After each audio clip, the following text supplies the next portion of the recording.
So now let's go to the top 6 NFL head coaches that's going to be in the hot seat as far as the 2022 NFL season.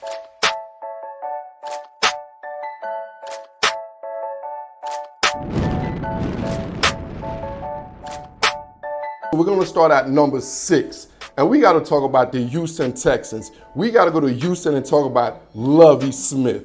So let's just put this in the situation right here. We all know Lovie Smith was not part of the long-term situation in Houston. He's one of those guys that was in the right place at the right time in my situation. And the pros for Lovie Smith is he's in a division where it's really there's no stranglehold team. The Titans obviously got a chokehold of the division, but there's not no dominant team. There's no alpha team in a sense. So, but the thing is, this roster is not really built for success currently. And Lovie Smith, like I said, I don't see him being the long-term plan in this situation. So, and that's why I believe he's in the hot seat. So if I see the Texans, have no progression, sees no sign of progression or improvement, or even if they have a stalemate, I think Lovie Smith will be replaced next season, and the Houston Texans will have basically their third head coach in 3 years.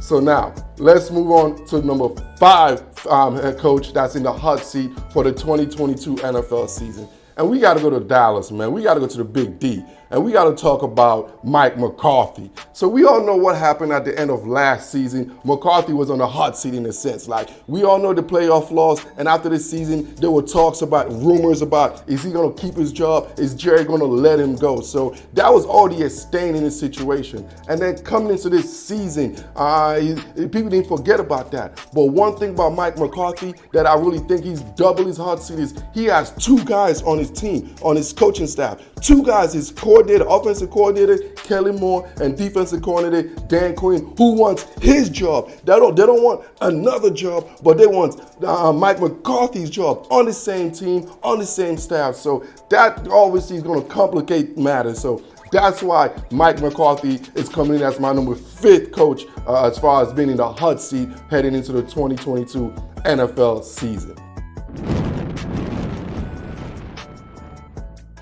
Now let's move on to my 4th coach who's in the hot seat, man. And this is one of my guys, man. Y'all know I love this. All these guys are one of my guys, but we got to go to Indianapolis, man. We got to go to Naptown. We got to talk about Frank Reich. Y'all know I love me some Frank Reich, man. But what's going on over there is not. I don't think it's what the Colts fans and fan base anticipate. Because what the Titans are doing right now is the Titans supposed to be the Colts. The Colts are the one that's supposed to have a stranglehold of this division. Because this division is a free-for-all. There is no alpha quarterback. There's no alpha team in this division. But the Titans right now is dominating, and the Colts should be the Titans. So that's why I believe Frank Reich is in jeopardy as far as this situation. And I think they made some questionable calls as far as the quarterback situation. And I think if the Matt Ryan situation don't pan out for Indianapolis Colts and Frank Reich, I see Frank Reich not making it as far as Indianapolis. And me personally, I think they just hit the ceiling with Frank Reich. I think they just hit the peak. They already climaxed. And I think it's time for everybody to make moves at the end of this season, in my personal opinion, man. Frank Reich is a hell of a coach, and he should be somewhere else right now. Now let's move on to number 3 as far as the head coach in the hot seat, man. And we got to go to the Los Angeles Chargers, man. And I got to talk about this guy, Brandon Staley.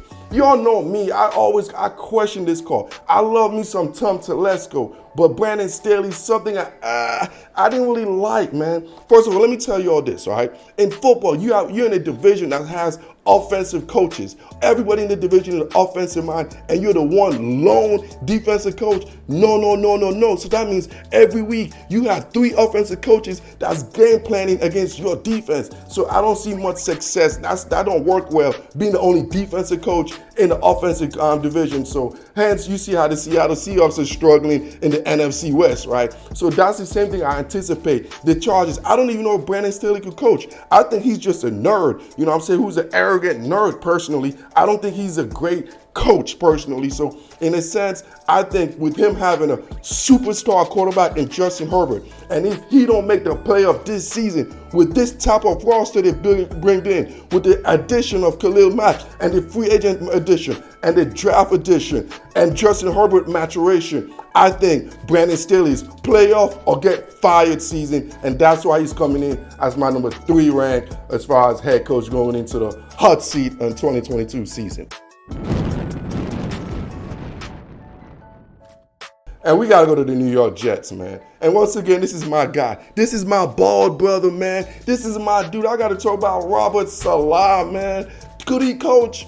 I don't know. And nobody knows in New York. We don't know if Saleh could coach, man. And this is the biggest thing now, the biggest gamble with Saleh. When you get a young rookie quarterback. And if the rookie quarterback struggles, there's going to be a choice. Either the rookie quarterback or the young head coach. Because right now, last year, we all know Zach Wilson, we don't know. We don't know about Zach Wilson. And then we still don't know about the head coach. So you know what that means. 9 out of 10 times, the head coach usually goes. They usually give the quarterback, especially the first round, top 5 quarterback, they give him a little bit of a longer leash than they do the unproven head coach. So Robert Saleh, if we don't see no improvement as far as the New York Jets, because I believe Joe Douglas have done an outstanding job as far as roster building, outstanding job. Right now, it's time for you, Robert Saleh, to show that you deserve to be a head coach in this league by leading the New York Jets into some type of success and progression.